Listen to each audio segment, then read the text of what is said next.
But yes, thank you for having me back. I appreciate you guys. Oh, fuck yeah, bro. Any fucking time, How you been, G? Yeah, tell us about you. Yeah. I quit my job because I was done slaving. I trade my chains for my change. You know what I'm saying? Yeah. Fucking keep pushing. And so now I'm just playing music with a bunch of people. It's a good time. Play music with this motherfucker. Hell yeah. Fucking just trying to go through all the bands in Sacramento. I was like, I'm a whore. I was gonna say, how many? What's your band body count at this point? How many bands have you been in? I literally can't tell you. It's been at your home record. I literally every time I like subbed for a band, the other bass player ends up almost getting fired. And it's like, what it is I'm docile and can play bass. And so motherfuckers just be like, oh, he's chill. He ain't going to be a problem. he likes this shit. It's fine. We can feed him sandwiches. He'll be all right. But like, I just been through the time, probably like 40 bands. It's been a lot. Every year it's like another 10 bands, and it's like not all of them consistent. No. Like but it's just like I just exactly. I just have like the other weekend I played for like a Brazilian band. We played traditional music. Nice. Called Boca de Rio, and they're great people. And then I played for this like band. We played like fucking Sweet Home Alabama called Island in Black and White. And like then I play with a bunch of cats. 10 Foot Tiger funk band that like does rock shit. It's cool, man. It's just like it's a fun experience to be invited with all these bands, and they're just very caring people, and like they have so much to show you. Yeah. Sorry, I'm just laughing because we were just talking about fucking Pokemon, and now we're trying to get into the real shit. You gotta loosen up first, then you can get to the real stuff. No, but like it's just good to have like the support of the community, so I can feel comfortable quitting my job and have the support of all my students and my friends and my family around me, and like we're just trying to push and make goals together, and like the dream is like everybody reaches for the dream, but that's the thing. It's like just go. You gotta chase it. You're not gonna be able to. You're like, it's not something you just get and then you're like, oh, this is like I have it now. It's like no. Every time you reach a goal, there's just something else that you gotta work towards. And like some of it's gonna make you cry, some of it's gonna make you feel like a motherfucker, and we be killing it. But then sometimes you just gotta be in the middle and just be like, whatever happens, happens. You know. So I'm just riding it out, seeing who I can play with, and see what I can learn from motherfuckers. It's cool. Just like subbing with other bands is such a challenge too, because you're just like, all right, here you just got to learn this 3 hours of material, and then like maybe this will be your only gig ever with us, or maybe this will be a thing that continues for years. But you have no idea when you're starting out, you know, how far it's really gonna go. Well, and with that shit too, it's like you kind of weigh the options of like, is it worth learning this stuff and stuff, and I see it as an opportunity to make more friends and just like learn something for that moment. And like push past the point where you're like feel comfortable and you're like, I'm reaching for something that I don't even know it's possible.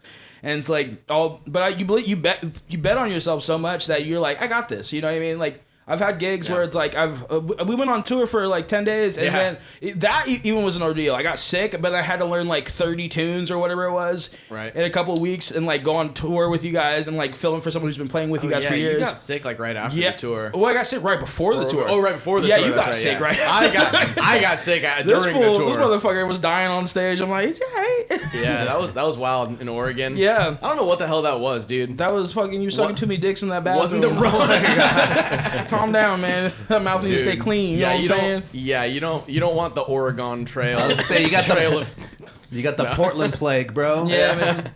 But like after that, this dude hit me up, and he's like, he fired the other sub bass player because I told him I couldn't do the gig, and then he's like, no, I need you. You got a week to learn all this material, and this material is like the hardest shit I've ever had to play, and it's like I couldn't see my friends for like that week. I couldn't see anybody. I had to lock myself in my room for 8 hours. And even when I got to the first rehearsal, it still wasn't enough. And I was like, I literally after that rehearsal, I got in my car, just put my head in my hands, and was like, what am I gonna do? And like, but like then you just realize in those moments, if you instead of worrying and crying about things, you just get up and you're like, I'm gonna work. I have more time. I have more time before the gig. It's just do it. You gotta fly blind sometimes and be like, I just have enough hope on yourself where you're like, I can do this shit. And like at the end, I'm addicted to that like accomplishment like cycle where it's like you don't know if something's possible. You put yourself through something where you're like, damn, this is hard, and like, and you kind of you're like, you ask yourself, why did I do this? Because you really do have to bet on yourself succeeding the whole time, where it could just be a month or two with no gigs, where it's just a bunch of rehearsals, a bunch of just having to learn a shit ton of tunes. But then there's some months where you look back, I'm like, I think like September and October for me, I'm like, damn, I played more days than there was more days with shows than there were days without shows. Bro, I'll get sick of my bass. I'll get sick of looking at it. I'll be like, I've held this thing too many times. It's like a kid you don't want. Dude, I feel it, dude. I feel that with guitar sometimes where I'm like, damn, I haven't even picked the shit up in between rehearsals and gigs sometimes. Well, that's the thing. It's like, you gotta learn how to play for you still. When it's like those times of rest. I talked to my teacher, and he's like just a super accomplished bass player, and he's like, anytime I'm not gigging, I'm preparing. Right. Anytime I have a gig, I have to prepare still. So there's also this constant motion of preparation, so that when something does happen, you're ready. And like, you're never gonna be ready for everything, but like to reach for that like prep to like, I don't know, those goals. It's like wherever you want to be, you have to be somewhat prepared. So when the time comes, motherfuckers are calling you. You're like, all right, let's do it. And then you shit your pants. Right. Well, and just being a musician, just young, broke musicians, it's like... I love it. It's great, but it's like, you have to be able to find that window of time. You're like, okay, I technically have enough money for the next month or whatever that I can just sit down and practice and not have to just, grind all fucking day and like work all day on other shit. Yeah. When you can actually get to the point where like, this is literally my job, is to sit down and just learn all these tunes, and that's my only job. Yeah.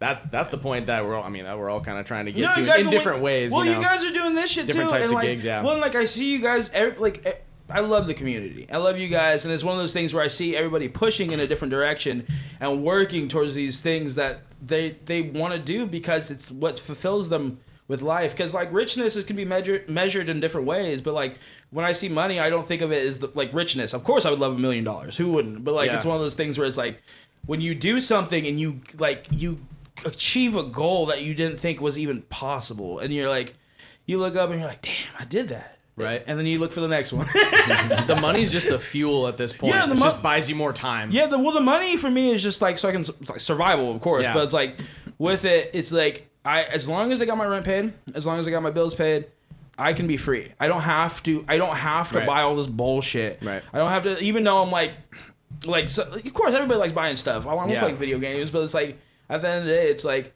if you can't downgrade the lifestyle for a little bit, it's like you're not gonna make it. You gotta like kind of see the necessities and like go for it, And like I love what you guys are doing here with the new setup and everything. This is beautiful. Like, this has been the money dump. Well, no, I feel it. Well, you guys are supporting your dream. You know what I mean? And it's like this shit. It's like I've seen different variations of this, and like it's just cool how legit it is. And like I know people on like online just seeing it from like cameras, but like it's sick. This is like. These fools know how to do it, and they know how to get it done, so I'm proud of them. I'm proud of you motherfuckers. Hell yeah. Appreciate you, boy. It really means a fucking lot, man. Yeah, man. Definitely. Pushing. It's just fueling me, you know what I mean? You guys are doing things, I'm like, I want to do things. Man, it's cool to have just like a bunch of friends that are all doing different creative shit. And it's like, even though we're not like directly competing in the same spaces at all, it's just fuel for the fire. Yeah, and we just like, we kind of like, cross-pollinate with other shit. We're like, okay, I'm gonna help you out with this. Help me out with this. We'll do this. Okay. We're just trying to be the stepping stones for like each person that like is trying to do something. You know what I mean? Like, and support. That's all we can do.